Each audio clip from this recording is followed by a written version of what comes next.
Hello and welcome to my talk about the barebox bootloader and some of its nifty features that I would like to share with you.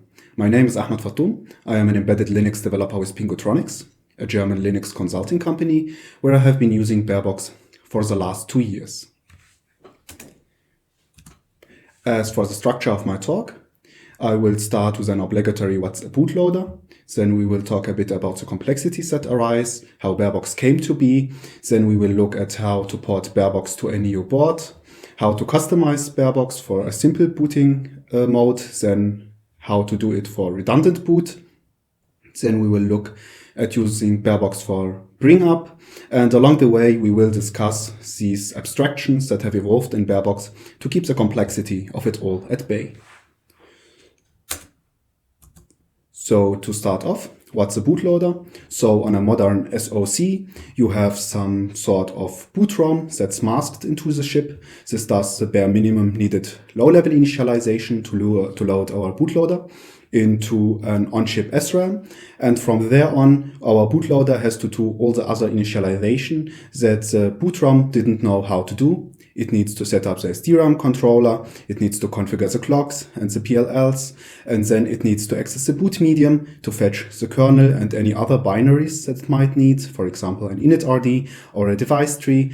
And at the end, it will start the kernel with these parameters and images. But we have come to expect more of the bootloader.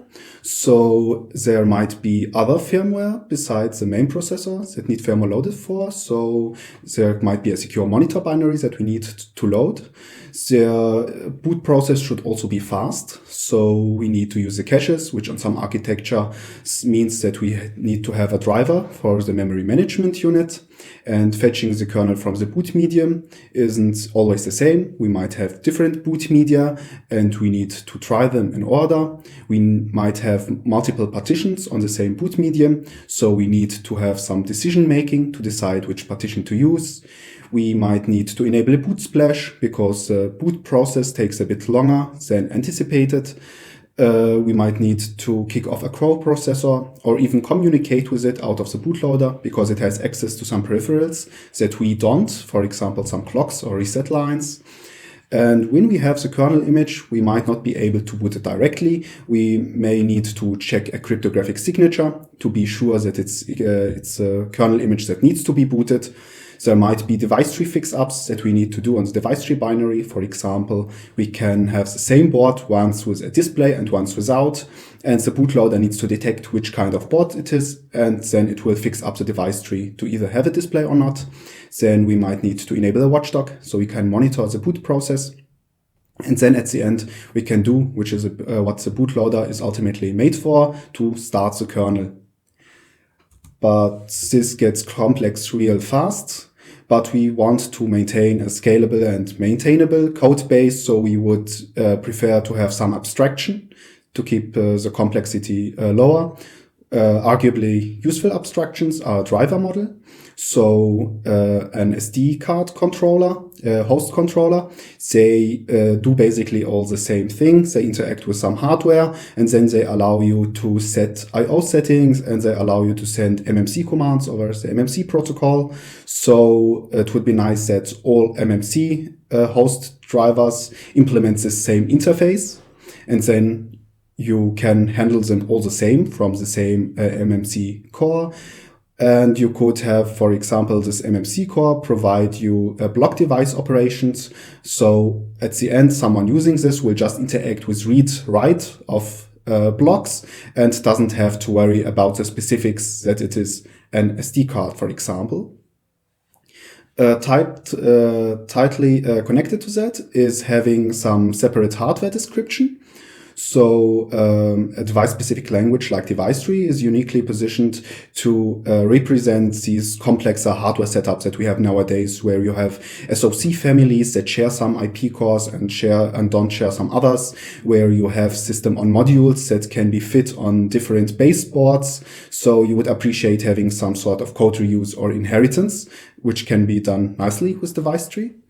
There are some other abstractions like a virtual file system. So you would appreciate having the ability to just mount a file system at a location, and then you can interact with it like any other file system, and you don't have to keep track for, okay, I have this partition on the MMC and that has an ext4 on it, so I need to use the read and write operations that are meant for ext4. You can just use a generic read and write.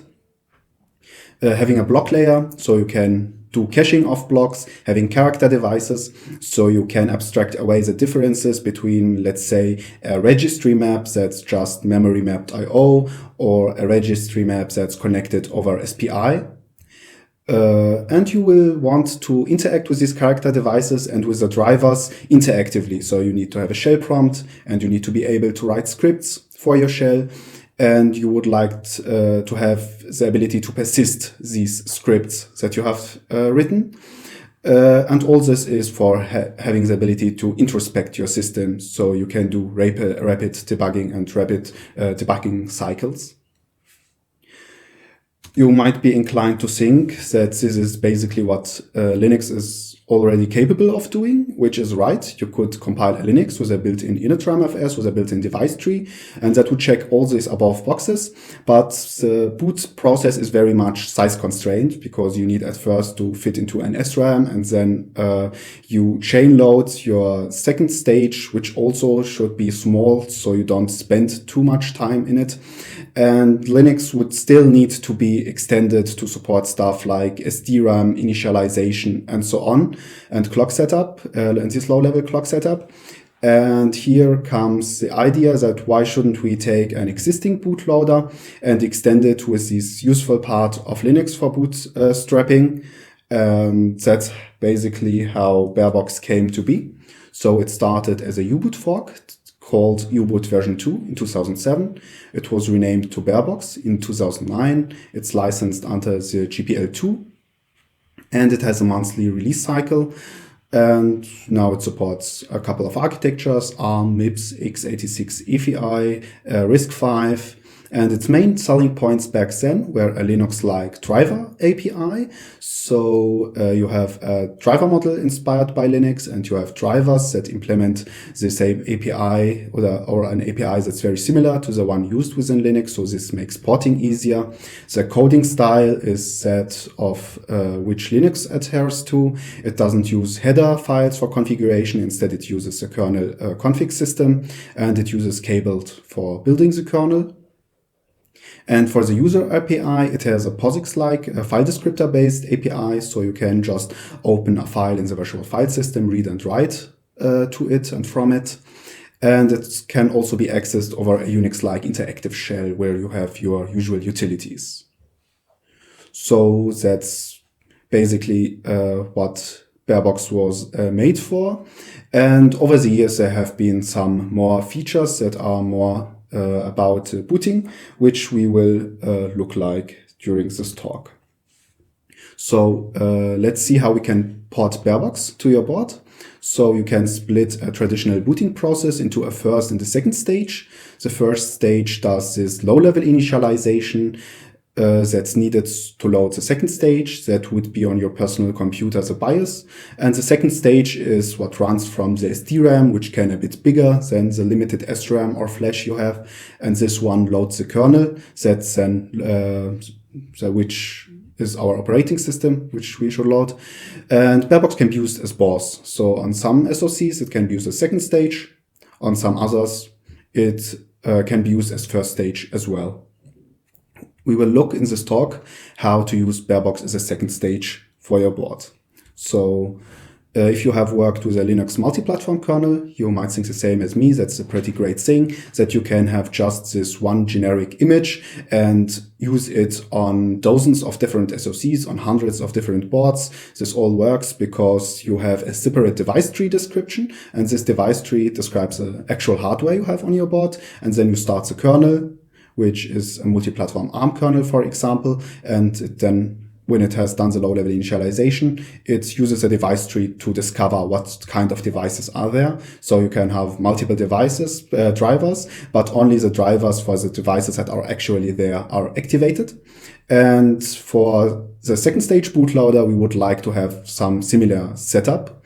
We can't depend on another bootloader to pass us a device tree, usually, as the kernel does. So what we do is that we define a new pre-bootloader, and this pre-bootloader passes us a device tree. And pre-bootloader we will call PBL in this talk, and normal barebox binary we will call barebox proper. So how that looks like, we see to the right, we have 3 examples. Once we have barebox prefixed with a pre-bootloader and a device tree, and the pre-bootloader passes a device tree to barebox. Another time we have 2 device trees, and barebox can decide which device tree to use in the PBL and pass that. And in the middle, we see another example where we have just 1 device tree, but some firmware, which we need to early load. So that's something we can also use a PBL for. One short slide about the first stage bootloader. How would that look like with the image format that we have just shown? So the best way would be to do the clock setup and the SDRAM in the PBL.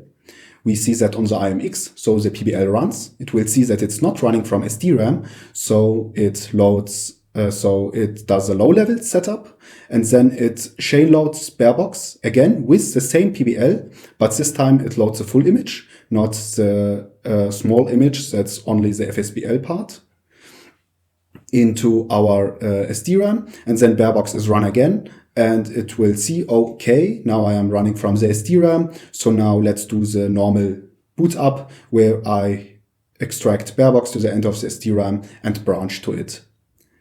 This is very nice for development because you have good compile time coverage. You can just build, for example, the IMX version 7 dev config, and it builds images for over 100 boards at once.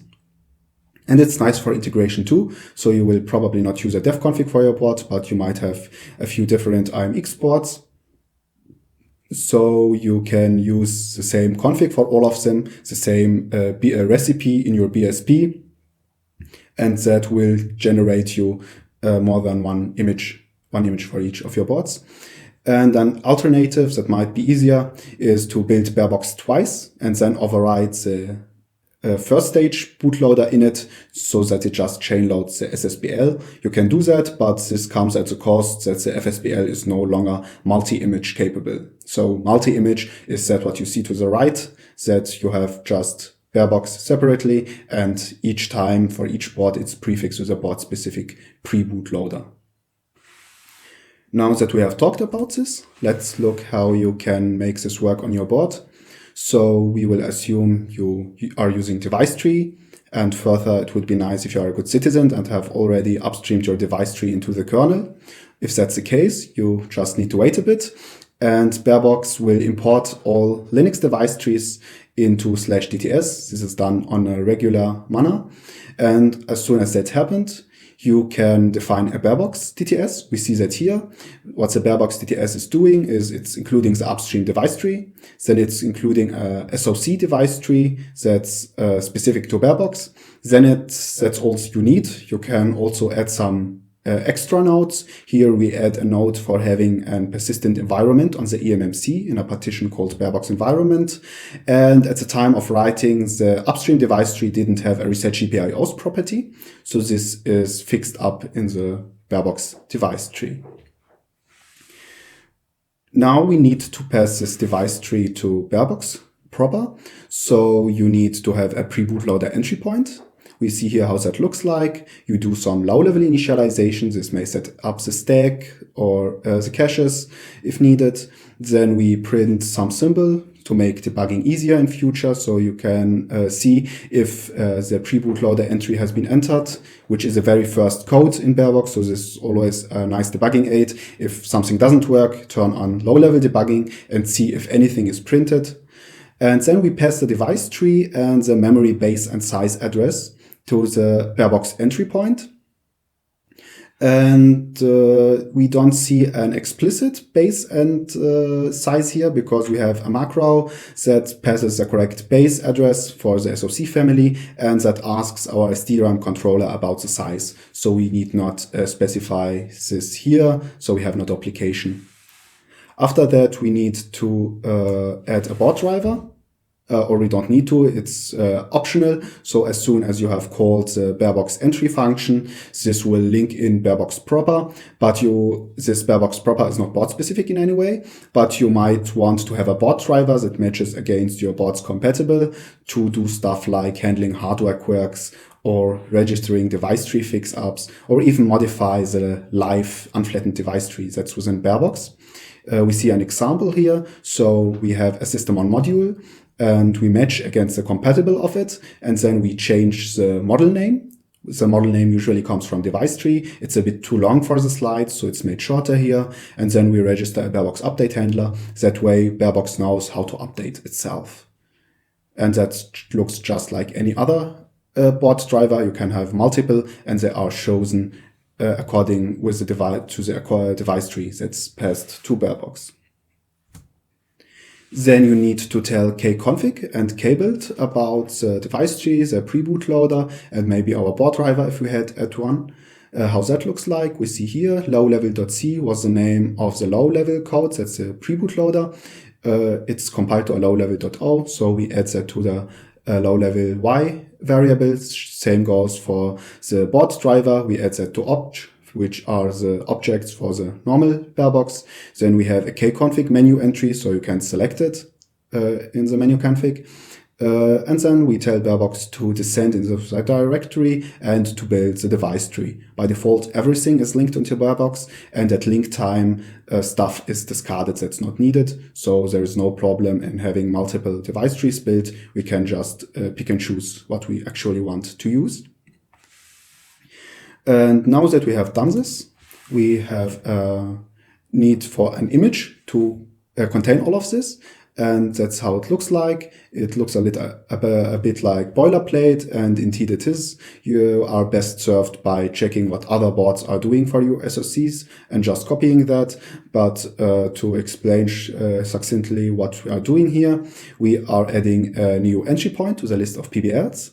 Then we give the new image a name, and we give it a format to use. The format here is a .stm32. There is a rule above that calls external tool that will format our barebox binary by prefixing it with a header. And that's what the FSBL is expecting of us. And now that you have done all of this, you can restart the barebox build process by typing make with the appropriate variable set. Barebox will prompt you for the new board, which you can accept. Then it will build a new barebox proper, because you have changed barebox itself by adding a board driver. And then it will take that barebox proper and link it once with every enabled board. And that resulting image you can put on your boot medium and have the FSBL run it. And when you do that, you should see something like that. So you have here a barebox bootlog. You will see that it by default fails because it will try to network boot if nothing else is configured. It will try here to boot username, which is none, -linux -hostname of the device, which comes from the device tree. And understandably, this is not available over TFTP yet. So it will just fail and tell us that nothing bootable has been found. Which brings us to the next part. How can I customize barebox? So, for example, the username is not none, but my initials. This is done in barebox via the environment. We have already seen kconfig, which can be used for configuration, but the problem with kconfig is that it's global in scope, and you can't do board-specific configuration in it, because that would break multi-image. So if you have your 100 boards, they surely don't all boot from the same MMC, for example. So you can just put this into the kconfig. And the solution in barebox for that is a built-in environment. You have a default environment. We see that to the right. So the default environment is a directory structure. Indeed, every environment is. That can contain boot scripts or binaries that can be loaded, some data, some init scripts that are automatically loaded, and some default non-volatile variables, which we see at the very end. Then there is a feature-specific environment that's overlaid on top. For example, if you have device firmware upgrade enabled, it can add you some scripts that are specific to that USB feature. You can have board-specific environment. So each board can, in the make file in the board directory, can say bb-env and add a new directory that's overlay that can then be overlaid on top.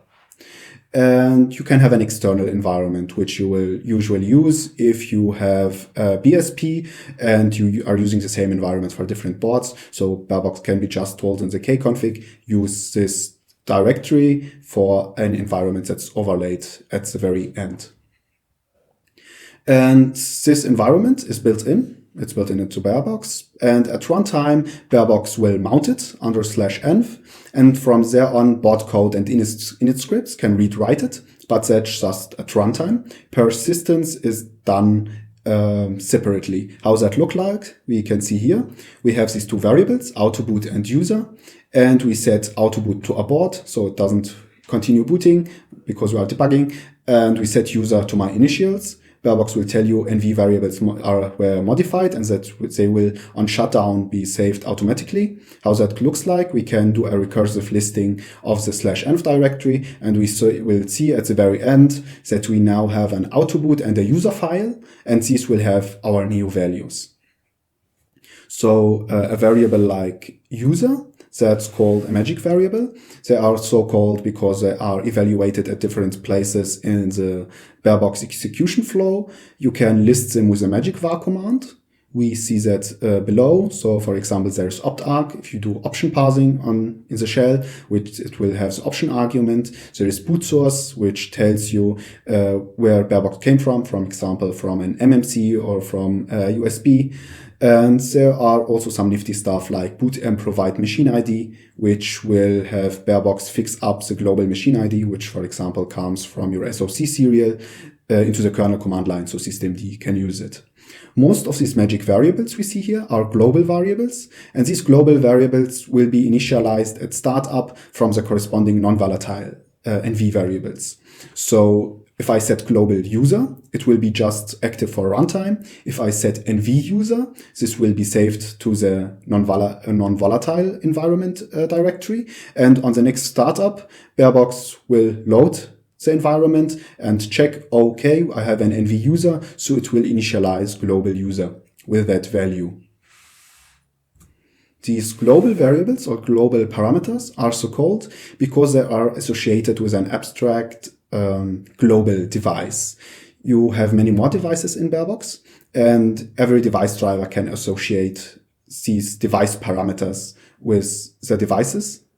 And that's the way you do runtime configuration in barebox.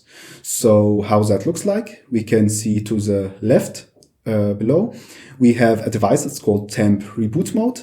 This device the driver for this device is syscon reboot mode, which was basically just ported over from Linux. It does parsing of device tree nodes that we see here. This device tree node has some modes, for example, normal, loader, fast boot, and each has a value. And if you set this reboot mode, it writes that value at the identified offset in a register. And that way, the operating system can return some value to the bootloader, so it customizes the next boot. The driver is, as I said, just ported from Linux, and it adds some barebox-specific stuff like this def add param enums that we see to the right. This registers a parameter of type enumeration with the name next that should call a callback whenever it's set, and it has these possible values. We see that in the def info input. So next has current value of normal. It has the type enumeration and it has these possible values. And then as soon as we have registered this parameter, we can interact with it from the shell. So we can echo it, which we are doing here. And we see, okay, the previous value was normal. We can set it, which will call our callback. And then we can do a reset. On the next reset, barebox should see, okay, I am now having the reboot mode of fast boot. Let's see how we can tie that all together. You can so far have seen that we can do that on the shell. We can on the shell set variables, read the value out of them, but often you will want to write scripts. You can do that with hash, which is the default shell in barebox. You can add hash scripts to /env/bin, and from there on they are in the path, so you can just tap complete to get them, and they can interact with the variables that we have seen. There are also some core shell utilities like cat, echo, memory display, memory write, so you can modify the variables and also the character devices that we see to the right. So you have different character devices, for example, for EPROMs or hardware random number generators that you can interact with. And you can have init scripts that are run automatically, for example, /env/init. Everything run in that directory will be everything located in that directory will be run automatically. We have seen that reboot mode before. How that works is that it will source /env/b mode global reboot mode pref, which is what is written in that register on startup. So that way we can define a fast boot mode if we would like. And at the end, we can also have boot scripts, which customize how barebox should boot. We see here an example boot script. It's called MMC. It's opened in barebox code editor. And we see what it's doing. It's that it's checking if nvboot default is set. If so, there has been an override, so just exit. And then it checks if the boot source is from MMC. Then it sets global boot default to be MMC with boot source instance.root concatenated. So what this is basically doing is that it says, if I am coming from an SD card, try to boot the root partition on that SD card, the partition that's called boot. And if I come from another SD card or from an MMC, use that one's root partition instead. So these are just a few lines of code, which you can do a bit more complex setup easily with. So let's see how we can use that all for boot. So barebox has the boot command, which is the default entry point for booting. And as you see, it has a big help text because it's a very versatile tool. So instead of using a boot script like we have just seen before, let's take a step back and ask ourselves, what is it what we want from the booting process? How should it look like? And then we can see how we can use boot best. So if you have a rootfs partition, and that rootfs partition has a /boot directory, and that /boot directory also already has a kernel, a device tree, an init.rd, device tree overlays, boot arguments. It has all this stuff in a single place. You shouldn't need any bootloader configuration now because it's all there. At most, what you need is a file that describes which kernel to choose, which device tree, which boot arguments, and that file you can place on the boot partition itself. And then the bootloader doesn't need any extra info. It should detect everything else as soon as it knows which partition it is. So memory layout, you don't need to tell the bootloader where should the kernel be located or where should the device tree be located. You just need these image buffers to be correctly aligned, to be non-overlapping, and the bootloader can already dynamically determine that, so no need to hard code it. You shouldn't need to tell the bootloader what kind of file system it is. It can just check some magic signature and just mount it on the fly on first access. So you don't need to do this manual step in front. Same goes for the image format. So you could also check the magic signature of the image and call the appropriate handler. And you don't want to repeat yourself. Your bootloader already has board-specific information. For example, it needs to know which root partition to use. So it could generate a root equals argument for the kernel, and it knows which console to use for output. So it can pass along that exact same console to the kernel. So you don't want to write this again. And you still need the ability to exactly specify these if needed. As for the first point, barebox uses the bootloader specification, which you can read the full text of on systemd.io. We see here an example. At a well-known location, /loader/entries, we have a couple of files. And these boot spec files, they have a title for using a menu. They have options that are to be passed to the kernel. They identify a Linux binary, a device tree binary, and that's all the information you need. So you can just tell barebox to boot this partition. Barebox will mount it. It will look at that directory, and then it will iterate over the files there. We have one file that references a device tree with a compatible that doesn't match the compatible that the barebox device tree has. So this is ignored. Then it finds the correct device tree. It will say that it will attempt to boot it. It will fix up a root option for the kernel to use. It will load this into memory, and it shows you the command line. And at the end, it will abort, because here we have -d for dry run. And we see here that this root argument was never explicitly stated in the example that we have shown. This is because Linux append root, which is written in the boot spec, is a barebox extension for appending the correct root automatically.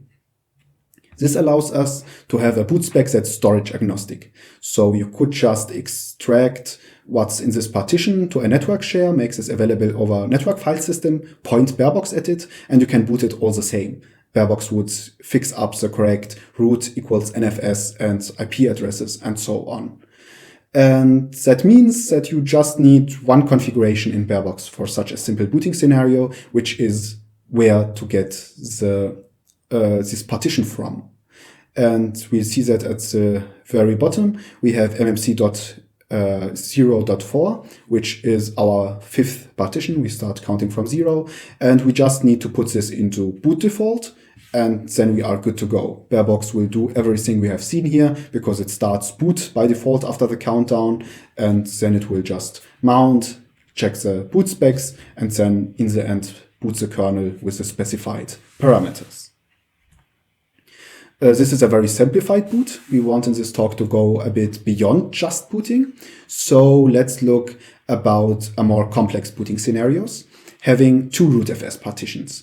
Why would we like to have 2 rootfs partitions? So we can run one boot partition and then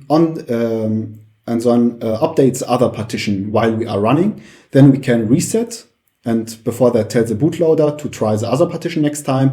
Then we can boot into the next system. And if that boot process failed for whatever reason, we need to have a fallback. So AB partitions are uniquely, are very suitable for that. And how that looks like in barebox, it's we see to the left with Bootchooser. So Bootchooser can define different boot targets. These 2 boot targets can have attempts, how many times they are retried, and there is automatic fallback between them. For all of this to work, we will need to detect this update failure. So it can revert back to the other partition. And the user space needs an ability after an update to say, well, let's try the neo partition. And for that, we need mutable variable storage. We have the environment, which could be used for that, which we are already using for that during development for saving, say, NV variables. But it's inadequate for use in production because it lacks redundancy, it's not atomic, and we would appreciate some other things like authorization via HMAC, well-leveling, access control. So the barebox solution for that is barebox-state, which is described in the device tree, like the reboot mode we have seen before. This has a backend. This backend can be any device barebox knows how to write to, and it defines a set of variables that Bootchooser can then use, which can also be used for some other stuff.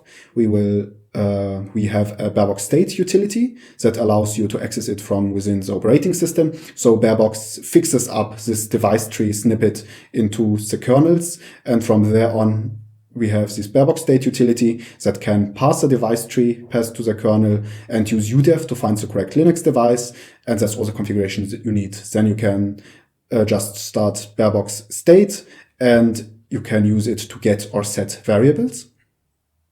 The barebox-state implementation maintains 3 copies for redundancy and atomicity, and a CRC32 for corruption detection, and it has optional support for HMAC, where leveling by cyclically writing, and it's strictly for variable storage. So you don't need a mutable barebox environment in the field. You can leave the barebox environment built in. Indeed, you should do that, and you should just use the barebox-state for the variables that you need to share with the user space, so that way user space can't change your boot scripts, for example, by mistake. And it works great with Rauk. So there has been a talk about Rauk last year here at the ELC-E. I have linked another talk here as well. So this talk talks about using barebox bootchooser with Rauk specifically. So if that's interesting to you, you might want to check that out. So how does that all look like in the end to boot a system with barebox bootchooser? It's basically just configuration in the non-volatile environment that you will put, for example, in your BSP. So it's compiled into barebox. It has some stuff like autoboot timeout, which is set to 0 here. You can still abort barebox, but this doesn't do a countdown. It has a boot default, which is bootchooser. It sets up the watchdog, and then bootchooser is configured to have this number of default attempts, when to reset attempts, for example, on a power on. Then it says which boot targets we have and how to boot each target. And everything else, so whole logic, it's already contained in barebox bootchooser. You don't need to write any scripts on your own. Bootchooser can just take care of it. That's the normal case. Sometimes you need the ability to do it another way. And for that, you can call bootm directly. So boot collects these boot entries or runs these boot scripts or passes these boot specs. And then it passes it in the end to bootm, which is for booting images. And you can just write your own boot scripts and specify these variables that bootm is using or call bootm yourself. We see here an example. Bootm is used to boot a file over tftp/mount/tftp, and then you have that file name. How that works is that /mount/tftp is an auto mount. So whenever it's exists the first time, this command that we see here is run. If up all is done, so all interfaces are set up, then it mounts the tftp file system at that location. And this means that you can just handle this file like any other file. You can copy it, you can flash it on some device, or you can use bootm on it, which are we doing here. So that's all you need to chain load barebox over the network, for example. This is sometimes a bit more is needed. For example, because you don't have an image that's just executable, but it has some formats that needs to be parsed. For example, a U image, a fit image, an ELF. And these can also be generically handled in barebox by defining a new bootm handler. We see that here for this barebox image, the barebox image we talked at start, that it has an STM32 header, and we need to skip that header to reach the executable code. And that's what the barebox STM32 image handler is doing. So it matches against a file type. We have a file type function in barebox that checks the magic and returns a file type, like the file command under Linux, and then it associates that file type with a bootm callback that will then get a buffer and do all the necessary things so you can boot that.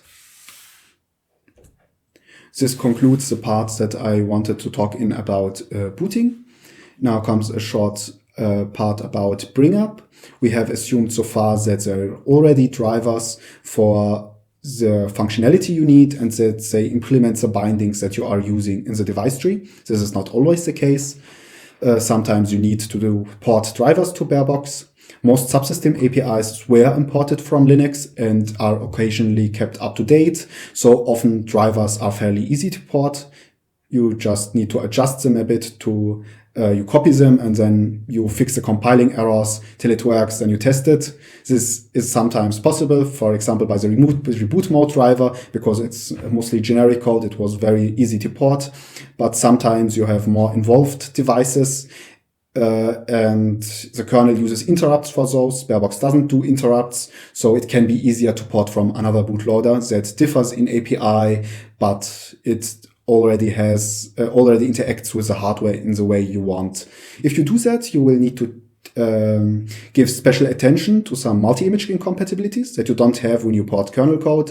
For example, if-defs in the code, depending on an SOC type, are a big no-no because they break multi-image. Same goes for attribute weak, which can be defined for some SOCs and for some other SOCs different. You will want both of them there, so it needs to be done generically. Clashing defines, or as we talked before, configuration that's globally hard-coded, for example, in a kconfig or in a make file.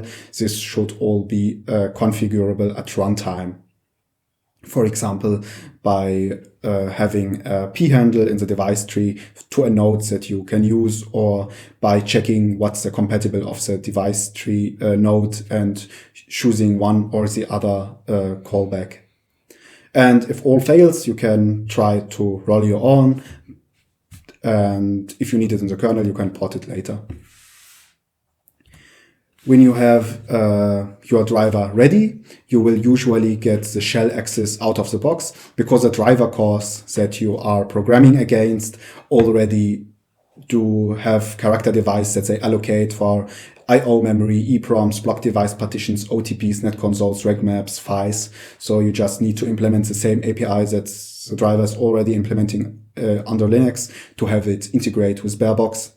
You also have commands for device tree manipulation. Here is a nice example. Imagine you have a board in your remote lab and the lever got broken for the SD card. You can just run this snippet and it will create a new init script and persist it. And that says for the multimedia cards 0, that's an alias, so it looks up that alias in the device tree and says for MMC0, set a neo property as a fix-up that's broken CD. What this line is doing is that every time you boot a kernel with this init script active, it will fix up a broken CD property into the identified device tree node, and then the kernel won't just wait for an interrupt that will never come because your card detect lever on the SD card is broken. There are also useful defaults for netboot, as we have seen before, that factor in your username and the host name of the board. And that's very nice if you share the same board between different developers. Usually all you need to do for netbooting an unconfigured board is just setting your username. And if you have the file at the correct location, you can just boot. You don't need to do any further modification to your bootloader. If you are doing a bring up and you don't have yet network, because network, for example, hasn't been ported yet to barebox, the driver for it, you can also do it over serial. RedFS allows reliable communication over serial. There is an RFC for that. And barebox implements it as a file system. And it allows you to mount host directories over serial. So you can use that for net booting. There are many more commands. We don't have enough time to talk about all commands. So there is some image to the left, which I hope is some sort of raw check image, which you will look at and see the command that you most desire. If that doesn't work for you, you can run the help command that will show you which commands are in barebox and call help with an argument to see what the commands are doing. This help text is also mechanically extracted into Sphinx docs that you can review online. If you don't find the command you are looking for, it might be not there yet. Barebox has a nice API for defining your own commands, which is basically a POSIX-like programming environment, which means you have device files, you can open them, you get file descriptors out of them, you can read and write to them, which makes user space code, for example, out of BusyBox easier to port. You also have a kernel API available, so you can control GPIOs, handle SPI transfers. You have dedicated commands for each of them. But for example, if you have a protocol that does SPI and uses GPIO for flow control and you would like to interact with it for debugging, you could just do that normally. We see an example here. That's a true command, which doesn't do much. It has an alias, so it can be invoked by two different names. It has an empty completion. You can have completion for file names, for device tree nodes, for device names, but true needs nothing of that, so it defines that it has an empty completion. And it doesn't do much, it does so successfully. There are many more examples in the barebox commands directory that you can check out. This concludes my talk. This is the last slide, where I will talk a bit about recent developments in the last 2 years. So barebox has gained some architecture support, for example, for the IMX8MM, Q, and Plus. The ARM64 Layerscape is also supported. Both are SoCs from NXP. RISC-V support, initial support for that was merged upstream. The STM32MP1, which we have looked at a bit here in the talk, has also made it into barebox. The Calray MPPA was merged. And a bit late to the party, barebox now has Raspberry Pi 3 support. We don't yet have Raspberry Pi 4 support. If that's something that interests you and you would like to learn more about barebox, that could be something you could try to get acquainted with barebox. We also now have the ability to read U-boot variables, the U-boot environment. This was last possible 10 years ago. Now there is a proper barebox driver for that allows you to mount the environment as a file system and interact with it. We can now load Opti and also do early loading of Opti. For example, if you need to load Opti out of the PBL to reduce your attack surface, this can now be done on some systems. The kernel address sanitizer and address sanitizers are now supported. So GCC and Clang support in compile time instrumentation of your code to catch memory safety issues. And this expects your code to cooperate with it in that the allocator poisons memory that is freed and unpoisons memory when it allocates it. So you can detect stuff like use after freeze. This is now possible on ARM32, ARM64. It was possible on Sandbox before that because there is already a lib address sanitizer that can be readily used. Undefined behavior sanitizer is now also supported, and you can compile large parts of barebox under Sandbox for compile testing and for running a static analysis of a barebox. Device tree overlays are supported. Dprobe is not yet in barebox, but it's doing its final laps on the mailing list, so it might very well be by the time you see this talk. It's a feature I'm very excited about because it allows us to get rid of this init call, shuffling, and eprobe defer that we have in barebox. So a kernel driver, if that can't get a resource, returns eprobe defer, and then it's retried at a later time. What dprobe does is that it recursively, on demand, will probe the devices that offer the resources that you are needing. Work queues and slices also made their way into barebox. So far you could have pollers. These pollers can, for example, flash a heartbeat LED or feed a watchdog, and they are called whenever you do a delay in barebox. This works nicely for this simple stuff, but for example, if you need to poll for UDP packets, you can't reliably do that in a poller, because if your device driver for the network interface, for the network chip, does itself use a delay, you have a nasty recursion going on.